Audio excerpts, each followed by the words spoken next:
Welcome back to our lecture, and let me share my screen. I'm just coming here to say hi before I do that. Okay. I hope this is working. Yeah, I believe this is working. Okay. Today, again, we're going to be covering two lectures, and I'll upload them separately, okay, as in the previous day. So, anyone still recalling this question that we posed at the very first question polls in our course overview lecture? People commit suicide because of their idiosyncratic personal miseries and trajectories. Agree or disagree, right? Now that we're looking at this question again, we haven't really discussed in detail the issue of suicide, but we do kind of already know that there's something about sociological imagination, thinking about the interconnectivity between personal troubles and public issues, and then how sociology thinking is prompting us, right, to situate ourselves and the world around us within different cultural, historical, and social, institutional contexts. And if we think about that again, perhaps at some point, maybe suicide is also a social, collective kind of phenomenon. We're not sure yet, though. But we will be covering precisely this question, and you will know the answer at the end of this lecture, hopefully, okay? And here is a kind of review question for us. You can take a 1-minute pause to look at the question and think about which one you will choose.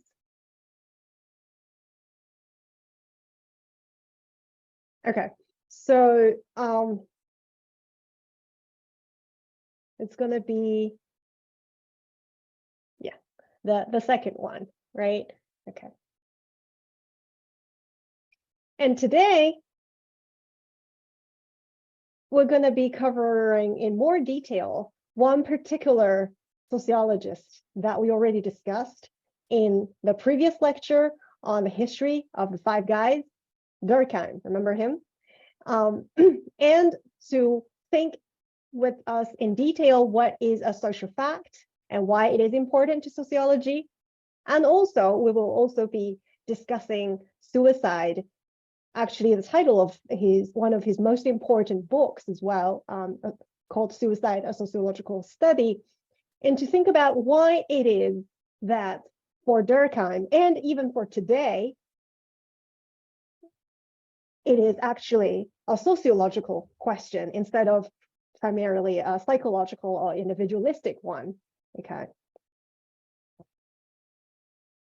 Yep, this is Durkheim, we talked about last time, right? He was interested in social cohesion and what unites us as a large groups, but also these kind of grayed out points that we already covered in our previous lecture, right? He was the only actual sociology professor across all the five guys, and his professorship of sociology with that exact title, right? As a professor of sociology, not like law, not economics, not philosophy as the other people were, or like Karl Marx, not actually having any title in a university. He was the only one who was within a sociology department. And one of his main goals was to establish the legitimacy of sociology as a discipline, and also being a positivist like Auguste Comte. He was also interested in studying it in a more quantitative and positivist way, meaning, right, borrowing from natural science method. And I hope that all of this sounds extremely familiar to you, and you're like questioning me on why am I repeating this. This is just a brief review of what we did in our last class, okay? And I touched very briefly last time on the idea of social facts. So remember, Max Weber, right, thought of social action as what we should be studying. And that had a lot to do with Verstein and behaviors oriented towards others, right? Whereas for Durkheim, it is social facts that we should be studying. And also, importantly, we should use social facts to explain or as causes of other social facts. And to him, that is the goal of sociology. Okay. And what does he mean by social facts? He had mentioned it in various forms, but the most widely cited one is the first quote: consists of manners of acting, thinking, and feeling that are external to the individual, which are invested with a coercive power by virtue of which they exercise control over him. Or whenever it exists, where there is a well-defined social organization, or their beliefs, tendencies, and practices of the group taken collectively. Well, there are actually a lot of big conceptual words here if we think about it: external to the individual, coercive power, right? Control, social organization, right? Collectively. What do these words mean? And what exactly do we mean by social facts, according to Durkheim? So there's, on the most basic level, if we start from the basics, you can kind of compare it or think of them as social norms. That can be a good example of what social facts are. And also laws, criminal laws, civil laws that exist in society. Think about this. What are social norms? Well, things that society kind of expect us to be conforming to, right? And most of us do agree too. And a lot of it's unconscious that, well, that is what we're supposed to be doing. But once someone does break certain rules or norms, people were like, oh, that's a weird behavior if it is a minor issue. Or if at a very higher level, when it's a very extreme form of norm, for example, one shall not commit murder, right? And then in almost every society, that is written into law. And we all agree that that is something that one should not do. And if someone does that, well, there are consequences, control, right?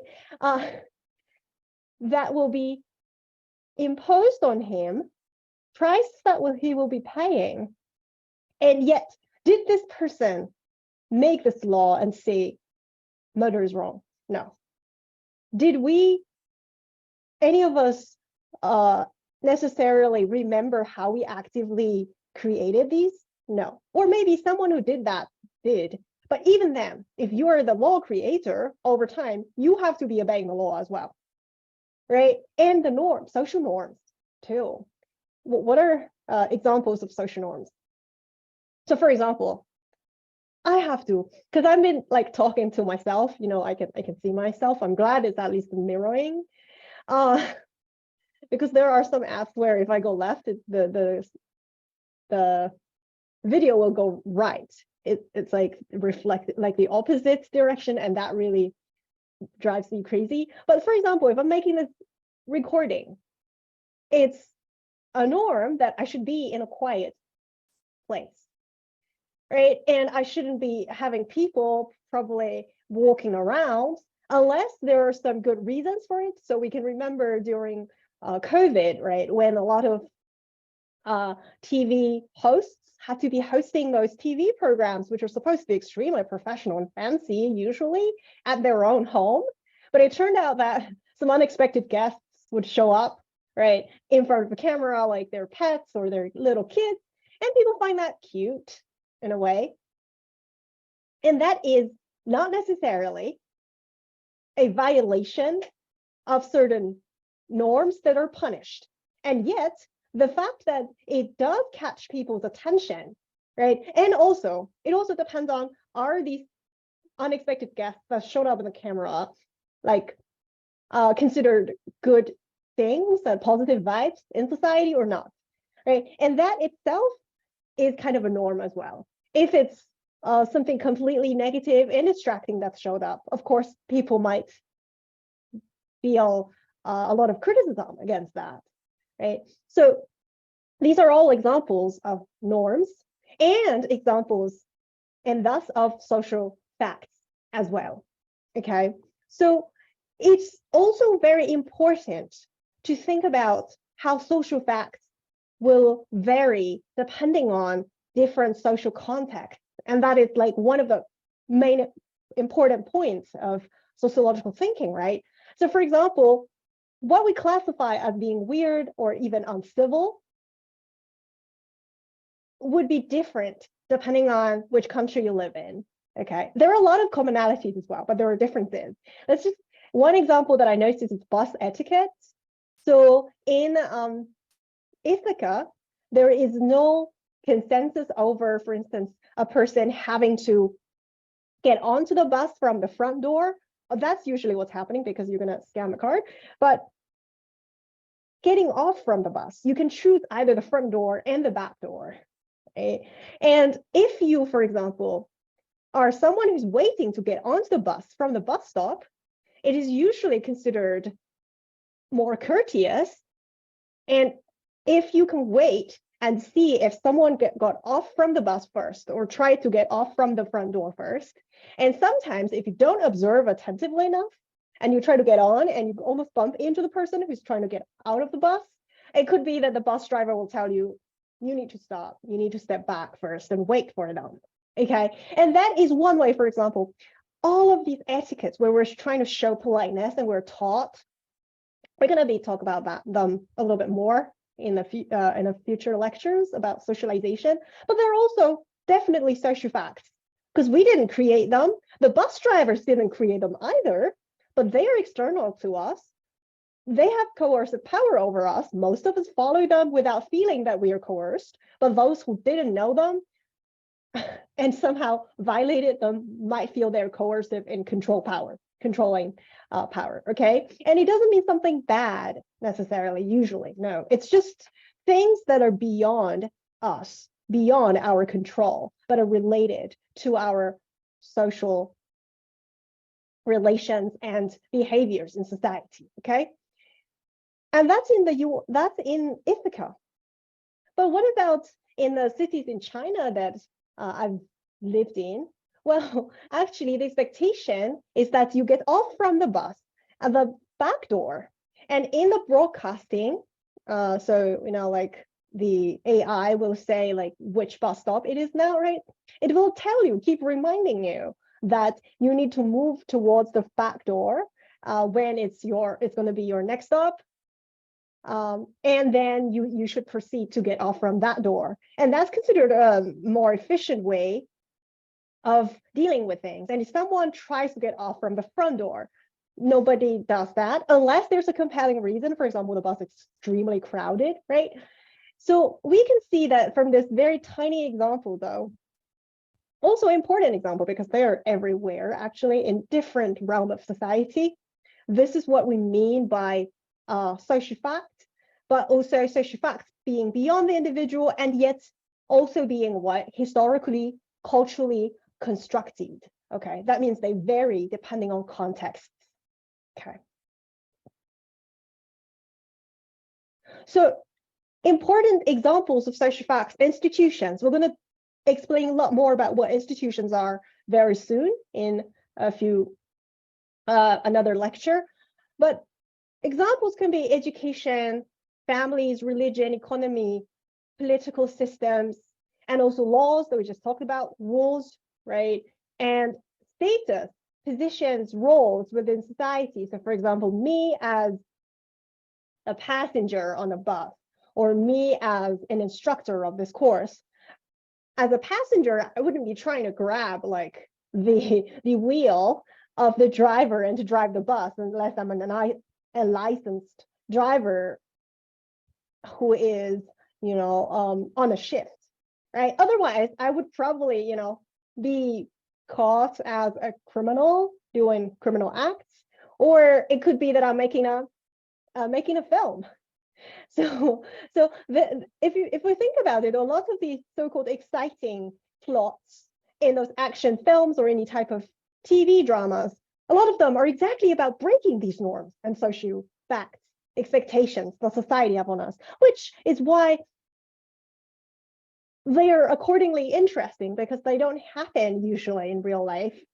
But it is, as I said, the very mundaneness, right, of everyday life that best, in a way, best demonstrates what social facts are and what the underlying unconscious rules of societies are, okay? And social facts being very important in one way of looking at or summarizing them.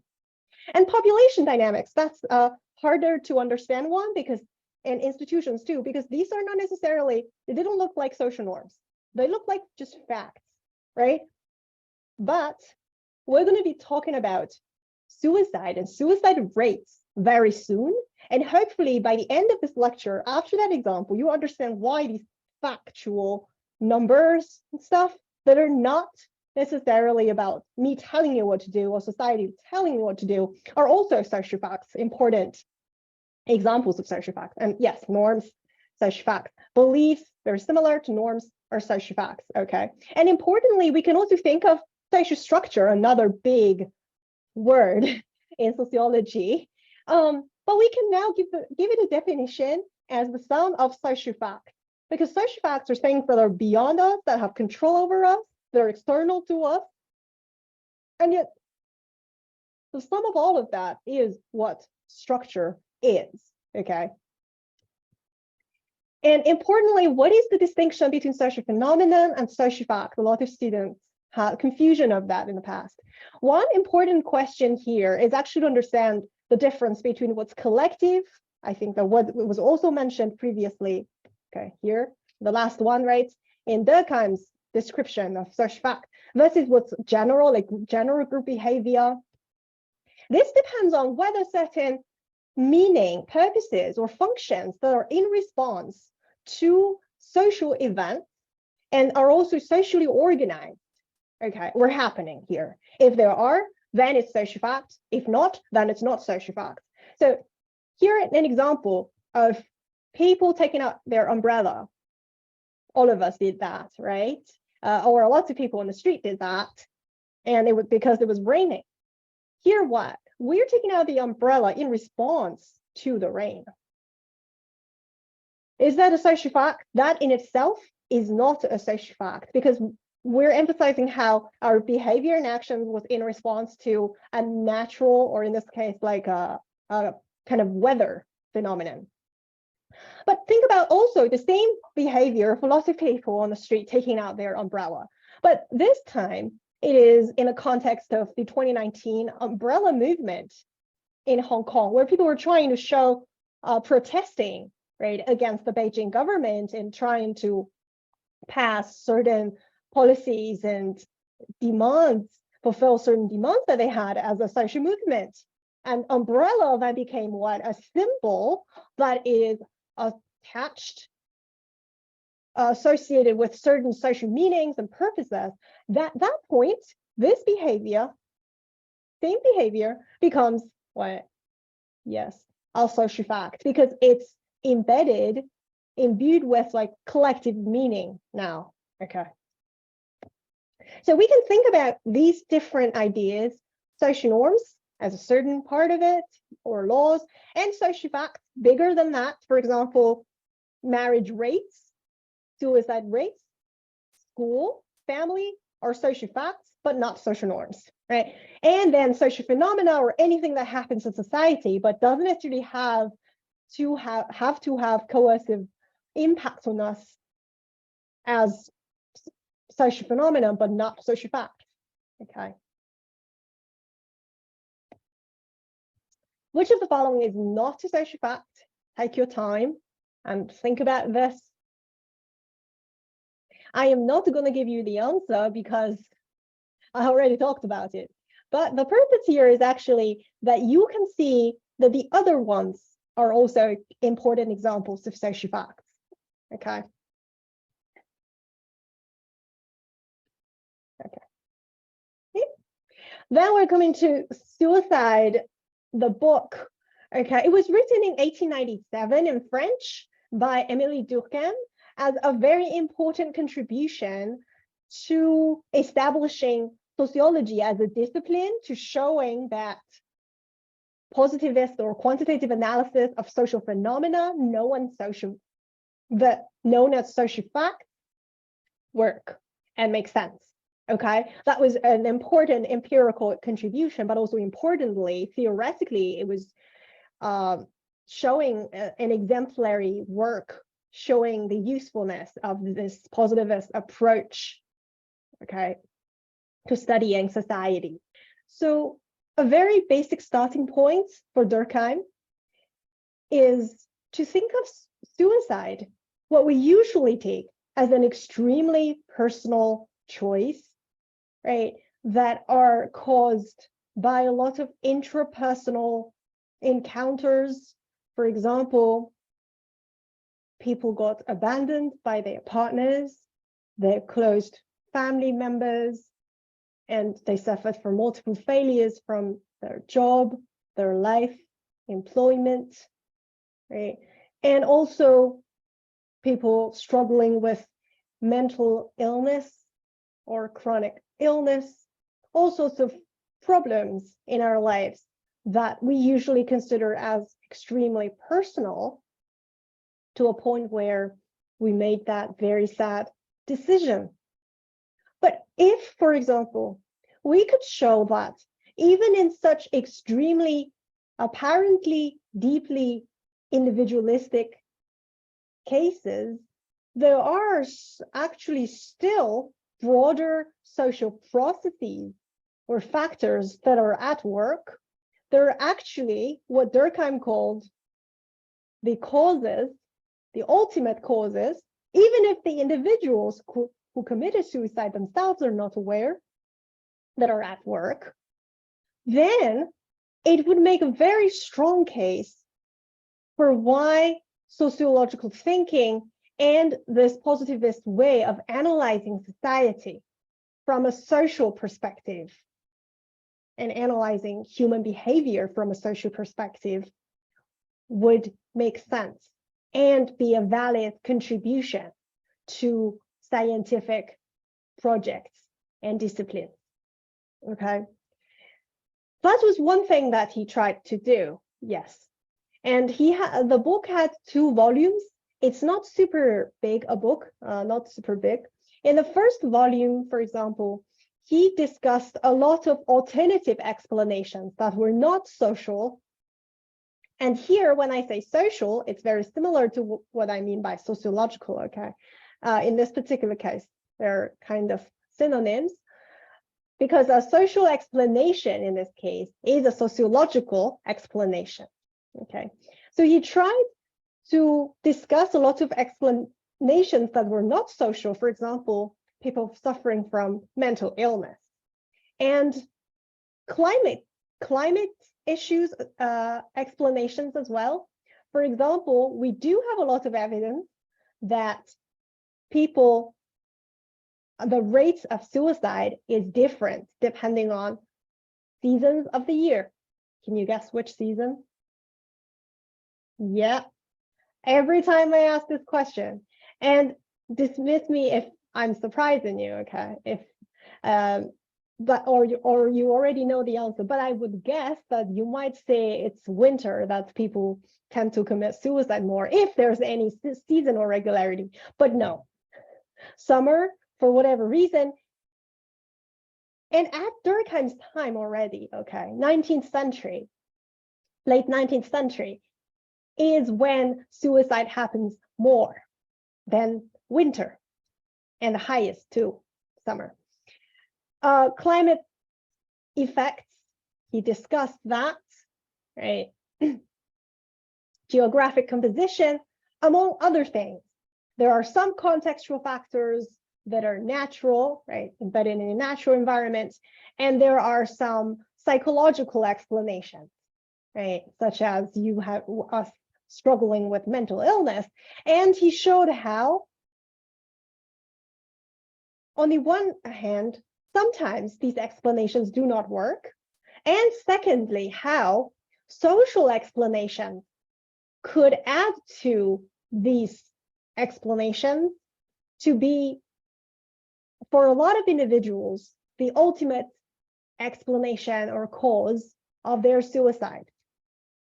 What he found in particular is that at least for industrial societies, suicide rates vary inversely with a degree of integration, that is an important concept, of the particular group that the individual belongs to. Okay, so what does he mean by degree of integration? That is your sense of being a member of, being connected to, and being disciplined by and controlled by as well. Being a member of, because being a member of also means, following all the norms and disciplines about, right, of the society. And here society does not mean in the general society that we usually talk about. No, when Durkheim in this context in his book, when he talked about society here, he meant a particular group or organization, okay, that we are a member of. If we feel closely connected and thus controlled by, protected by as well, that society, then we're less likely to commit suicide. Okay. And he gave us several important realms of actual empirical domains that he analyzed. The most famous one here being the religious and domestic one. He also talked about the political one, and we're gonna, you can check on that in your own time, but we're gonna focus on the religious and domestic group. Here, what we mean by that. Actually, the most famous conclusion that people usually cite from this work is how in Europe, in Durkheim, according to Durkheim's study, Catholics are less likely to commit suicide than Protestants. Okay, so a lot of us from the West are probably very familiar with what Catholics mean and what Protestants mean, whereas those in other countries might not be the most familiar. But in a very brief nutshell, Catholics and Protestants are two branches or denominations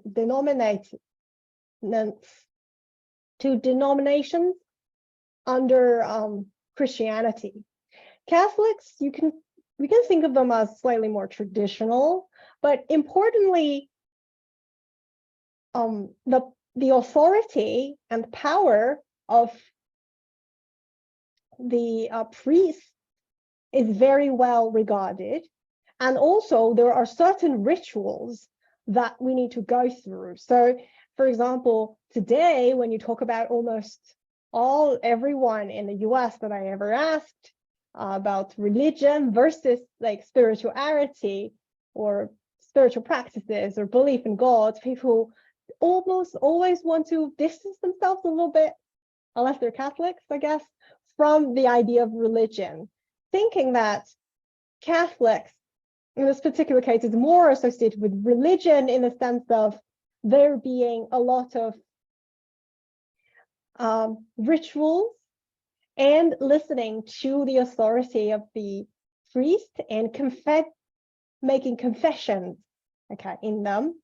Whereas Protestants, they stem from a reformation of the Catholic domination initially, okay? They came later in history, and they emphasize how all of us can read the Bible as individual believers, and we can interpret the Bible ourselves, and that rituals and authorities are not so important an element to society, to our religious salvation.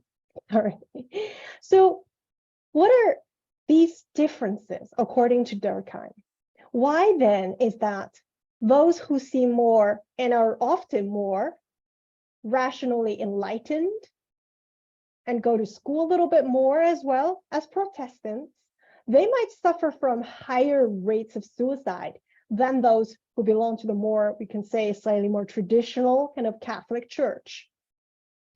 Well, if we think about this, what I said about what social integration is, according to Durkheim, right?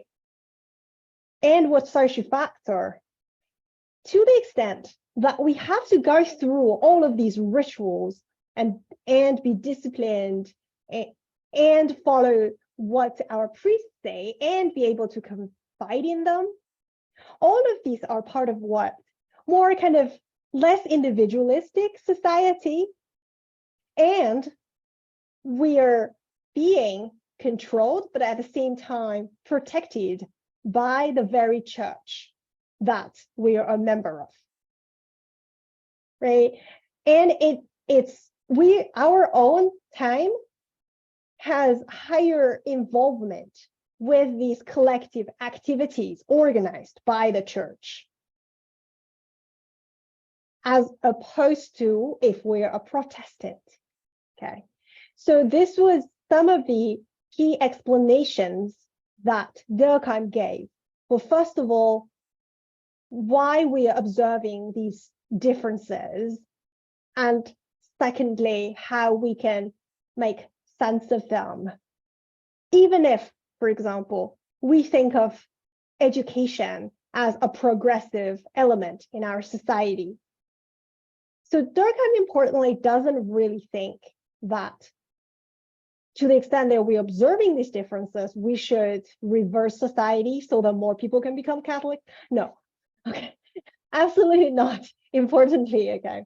But it's important as a sociologist and positivist, though, in his case, to document and try to explain these differences.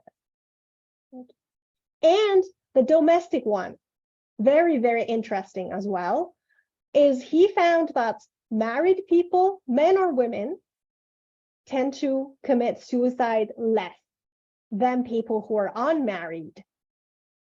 And marriage in this case is a key signal or indication that a person is socially connected, right, or integrated into partnered collective life. And he even extended this to the observation of whether one is childless or having children, and said that people who come from slightly larger families in industrial societies, though, it could be different, according to him too, if you actually read the book, okay? In non-modern, pre-modern society, it's different. It can be, okay, very importantly. If you have more children and come from a bigger family, you're more likely to receive more social support and less likely to commit suicide. Okay. And importantly, he used this concept of social integration, which he kind of invented in a way, to theorize these regularities that he found. First of all, that's a great contribution. Secondly, as a positivist, right, he needed to generate and observe and find these regularities in themselves statistically. And that's what he did as well in this book. This is why this was one of the, like, a great classic in the earlier time, because it's not just him theorizing and philosophizing about everything. It's also that he actually showing you, look, this method that we've been advocating, right, as sociologists who believe in positivism, it works. And I'm giving you actual facts, or at least material that he could find, and his data came from people's registry with their local ministries, because when they die, they have to document why they died, right? That's how, and he analyzed a lot of societies from Europe, like different countries and regions, to show us general rules or regularities, and then to explain and to theorize about the findings he had. Okay.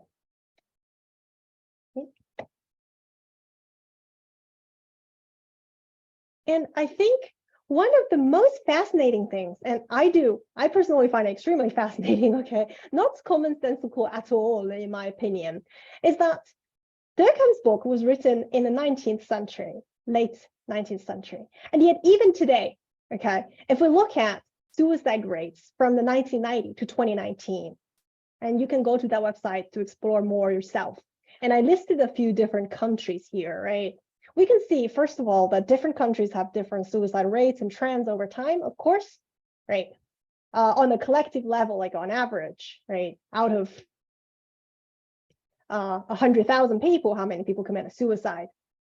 But on the other hand, if we think about it, why is suicide rate itself a social fact that's worth studying? Well, if you think about it, each country, right, has a relatively gradual or even slightly constant kind of trajectory over time. And yet, if suicide itself is an extremely, completely individualistic act, why is it that, for example, we're not observing all of these fluctuations over time with no regularity at all for any of these countries, right? Instead, what we're seeing is a relatively constant constancy or gradual trends. And yet, as I said, the same thing about divorce, right? It's not like I'm going to kill myself and I'm going to call another person and in my country and say next year you will do the same, so that we're going to keep our trends relatively gradual, so that, you know, we're going to make it a social fact. No, people make completely individualistic choices without knowing or necessarily thinking, right, that there are greater social reasons or patterns. It's an important word that we introduced in last lecture, right? That are affecting their behavior, and yet there are, okay? And think more about the geographic and political context of these countries as well, okay? So actually, for example, the Middle Eastern countries have much lower suicide rate. Think about the religious context there, okay? And think about why certain countries are experiencing kind of a lower trend and why, for example, Greenland is so high. And climate actually might play a role. A lot of theorists were arguing that this light, incessant daylight, in combination with things like conflict of culture in those areas, might be contributing to those unusually high. It's way higher than any other country in the world too, okay? But then also male versus female suicide rate, another interesting social fact that, okay, this line means that it's 50%, 50 to 50 ratio or 1-to-1, okay? So that if a dot is above this line, that means what? Men commit suicide more than women do in that country. Whereas if it's below the line, it means women commit more suicide. And look at that pattern. It's almost crazy if you think about it, that in almost every country, we are observing almost the same outcome, right? And Greenland is here, for example, United States is here. And whether it's larger or smaller dot is the population size, okay, by the country. And we will hopefully have more time to discuss these in our sections. And that's the end of today's lecture. For next lecture, and actually for the same day, okay, you're supposed to have read chapter 2 of Collins' textbook, okay? See you. I'm gonna